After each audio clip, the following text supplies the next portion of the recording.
Parashakti.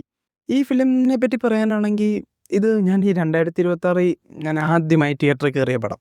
For me എനിക്കിതൊരു വളരെ boring and strictly average experience for me. പടത്തിന് ആകെ 4-5 പേരും കൂടെ ഉള്ളായിരുന്നു. നമുക്ക് നല്ല ക്രൗഡാണെങ്കിൽ തന്നെ നമുക്ക് ആ ഫിലിം എലിവേറ്റ് ചെയ്യാൻ പറ്റും. ബട്ട് സ്റ്റിൽ ഈ മൂവിക്ക് എന്ത് ചെയ്താലും കാര്യമില്ല എന്നൊരു സംഭവം എനിക്ക് ഫീൽ ചെയ്തത്. And it's my personal opinion. നമുക്ക് ഡീറ്റെയിൽ ആയിട്ട് വരാം. എനിക്ക് ഈ ഫിലിം ഇങ്ങനെ പോസിറ്റീവ് വൈസ് ആയിട്ട് പറയാതെ സ്റ്റാർട്ടിങ് ആദ്യത്തെ ഒരു 10 മിനിറ്റ് ഒരു ഇൻസിഡൻറ്റ്, ശിവകാർത്തികേയൻ്റെ ഇൻട്രോയും കാര്യങ്ങളൊക്കെ അത് കണ്ടപ്പോൾ എനിക്കൊരു എക്സ്പെക്റ്റേഷൻസ് വന്നു. ഈ ഒരു പേസിങ്ങിലോ അല്ലെങ്കിൽ ഈ ഒരു ഫീൽ കിട്ടിയാൽ നൈസായിരിക്കും, ഇത് നൈസായിട്ട് വരും എന്ന്.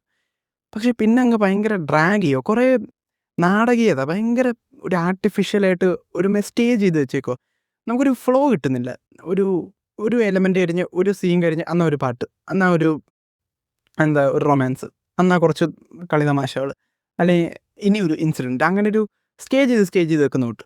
പിന്നെ എനിക്കിന്നത് ശിവകാർത്തികേയൻ നൈസായിട്ട് ചെയ്തിട്ടുണ്ട്. പുള്ളിക്കാരൻ്റെ റോള് പുള്ളിക്കാരൻ നൈസായിട്ട് ചെയ്തിട്ടുണ്ട്. ചില സ്ഥലത്ത് എനിക്ക് ഭയങ്കര ഒരു പിടുത്തം മീൻസ് ഒരു ഭയങ്കര ഒരുമാതിരി അലമ്പായിട്ട് തോന്നി. ബട്ട് സ്റ്റിൽ ഒരു ഇൻ്റർവെല്ലൊക്കെ ആയപ്പോഴത്തേക്ക് അത് സെറ്റായി. ആ ഒരു നൈസായിട്ട് ആ ഒരു പേസിങ്ങിലോട്ട് വന്നു. ഇൻ്റർവെല്ല് വരെ ഭയങ്കര ഡ്രാഗിങ് ആയിരുന്നു. ഡ്രാഗിങ് എന്ന് പറഞ്ഞാൽ എഡിറ്റിങ്ങും എല്ലാം നമുക്ക് ഓരോ ഈവൻറ്റ്സ് ഇങ്ങനെ കാണിച്ചു തരുന്ന തൊട്ട് ഒരു ഫ്ലോ ഇല്ല. അത് എനിക്ക് ഭയങ്കര ഡിസ്റ്റർബിംഗ് ആയിട്ട് തോന്നി. ഭയങ്കര ഡിസ്ട്രാക്റ്റിംഗ് ആയിട്ടും തോന്നി. സെക്കൻഡ് എനിക്കെന്ന് പറഞ്ഞാൽ ഇൻ്റർവെൽ വാസ് എ ഹൈ. ആ ഇൻ്റർവെൽ കണ്ടപ്പോൾ സത്യം പറയാമല്ലോ, ഞാൻ പ്രതീക്ഷിച്ചു ഈ പടം അടിപൊളിയായിരിക്കും, ഇത് ഇനി നൈസായിരിക്കും, ഈ ഒരു പേസ് ആയല്ലോ ഇനി സെറ്റ്, ആ ഒരു പേസിങ് പക്കയായിരിക്കുമല്ലോ എന്ന്.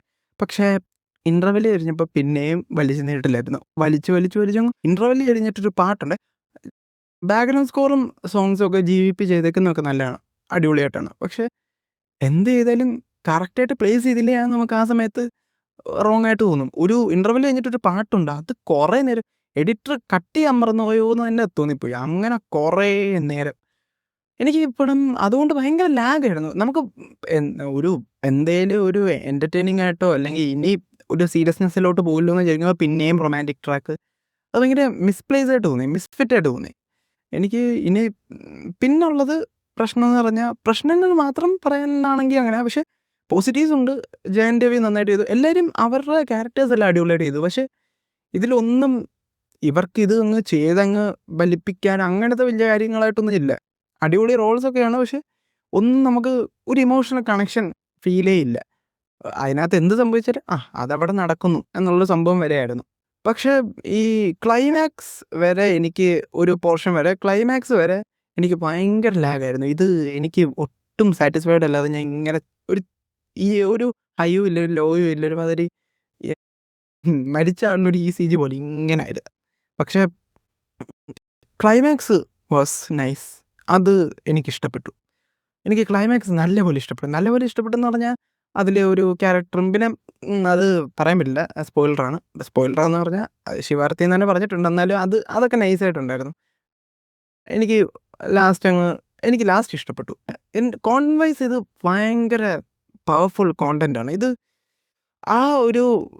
നമ്മുടെ ഇന്ത്യ എന്ന് പറയുന്ന രാജ്യം തന്നെ ഫേമസ് ആയിട്ടുള്ളത് എന്താണെന്ന് പറഞ്ഞാൽ യൂണിറ്റി ഇൻ ഡൈവേഴ്സിറ്റി എന്ന് പറയുന്നത്. കാരണം പല ലാംഗ്വേജസ് ആണ് പല സ്ഥലത്തും. ഇവിടെ മലയാളം, തമിഴ്നാട്ടിൽ തമിഴ്, ആൻഡ് അതാണ് നമ്മുടെ സ്പെഷ്യാലിറ്റി, നമ്മുടെ ഈ രാജ്യത്തിൻ്റെ സ്പെഷ്യാലിറ്റി. എന്നാൽ വി ആർ യുണൈറ്റഡ്. അപ്പം അവിടെ ഒരു രാജ്യം ഒരു ഭാഷ, ഹിന്ദി എന്ന് പറഞ്ഞ ആൾക്കാരെ അടിച്ചേൽപ്പിക്കുമ്പം അതിനെതിരെ, and this A real event. So അതിൽ ആ ഒരു ടോപ്പിക് വാസ് വെരി സ്ട്രോങ്. പക്ഷേ എക്സിക്യൂഷൻ പാടിപ്പോയി. എത്ര സ്ട്രോങ് ആയിട്ടുള്ള കണ്ടന്റ് ആണെങ്കിലും എക്സിക്യൂഷൻ പോയാൽ പിന്നെ പറഞ്ഞിട്ട് കാര്യമില്ല. സുധാ കൊങ്കര ഡിസപ്പോയിൻറ്റഡ് എന്ന് പറഞ്ഞാൽ to an extent Sudha Kongara disappointed me in this film. ഒരു ആവറേജ് OTT വരുമ്പം നിങ്ങൾക്ക് കണ്ടു നോക്കാം. OTT ആകുമ്പോൾ കുറച്ച് സ്കിപ്പ് ചെയ്യാമല്ലോ എന്നുള്ളൊരു ഫീലാണ്. ബട്ട് തിയേറ്ററിക്കലി കുറേ കാര്യം ഉണ്ടായാലും നമുക്കൊരു ഹൈ ഇല്ല, ഒട്ടൊരു ഹൈ കിട്ടുന്നില്ല. For me, it's a very average film. First film in 2026 was kind of disappointing for me. Parashakti for me is an average experience. അത് പറഞ്ഞു കഴിഞ്ഞു. ഇനി ഞാൻ പറയാൻ പോകുന്ന എൻ്റെ കാര്യമാണ്. ലൈക്ക് എൻ്റെ പേഴ്സണൽ ഒരു ഒപ്പീനിയനാണ്. സെൻസർ ബോർഡ്, ഈ സെൻസർ ബോർഡ് ഒരു ഫിലിം സർട്ടിഫൈ ചെയ്യാനാണ് അവരുടെ ജോബ് എന്നാണ് ഞാൻ വിശ്വസിക്കുന്നത്. ഇത് കട്ട് ചെയ്തും എഡിറ്റ് ചെയ്തും ഒരാളുടെ ഒരു ആൾ ചെയ്യുന്ന ഒരു ഇൻഡിവിജ്വലിൻ്റെ ആർട്ട് വർക്കിനെ അതിനെ കട്ട് ചെയ്ത് അവരുടെ ബേസിസിലോട്ടാക്കാൻ ഒരു അധികാരവും ഇല്ല എന്നാണ് ഞാൻ വിശ്വസിക്കുന്നത്. ഇപ്പം ഞാൻ വിശ്വസിക്കുന്നത് പറഞ്ഞാൽ അത് എൻ്റെ ഒപ്പീനിയനാണ്. Censoring certification is need, censoring is not to be need. കാരണം അത് വെറുതെ നന്നായി ഇരിക്കട്ടെ, രണ്ടുപേര് കാണട്ടെ എന്ന് പറഞ്ഞുള്ളൊരു കോൺസെപ്റ്റ് അല്ല. എന്തേലും ഡയറക്ടർ അതിനകത്ത് ഉദ്ദേശിക്കുന്നുണ്ടല്ലോ, ഒരു ഡയലോഗിലോ അല്ലെങ്കിൽ ഒരു ആക്ഷനിലോ.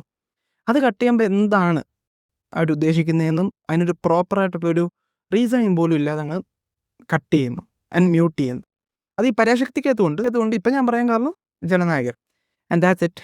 ഞാൻ ഈ ചാനലിൽ ഇനി ഒരു പുതിയ പരിപാടി എന്ന് പറഞ്ഞാൽ ഈ ചാനൽ ഒരു പുതിയ പരിപാടി, ഒരു 30 minutes ടോക്ക്, ലൈക്ക് കുറച്ചൊക്കെ ടെക്, കുറച്ചൊക്കെ ഫിലിം, കുറച്ചൊക്കെ ട്രെയിലർ പരിപാടീസും അങ്ങനെയൊക്കെ റിയാക്ഷനും പരിപാടിയൊക്കെ വെച്ചൊരു 30 minutes ടോക്ക് ഷോ എന്ന് പറയുന്ന ഒരു പോഡ്കാസ്റ്റ് 30 minutes തുടങ്ങാൻ ഒരു പ്ലാനുണ്ട്.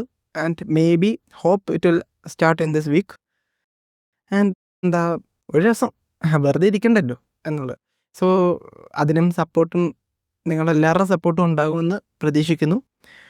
സോ അപ്പോൾ ശരി, അടുത്ത പടത്തിനല്ല, അടുത്ത പരിപാടിയായിട്ട് കാണാം. ഓക്കെ.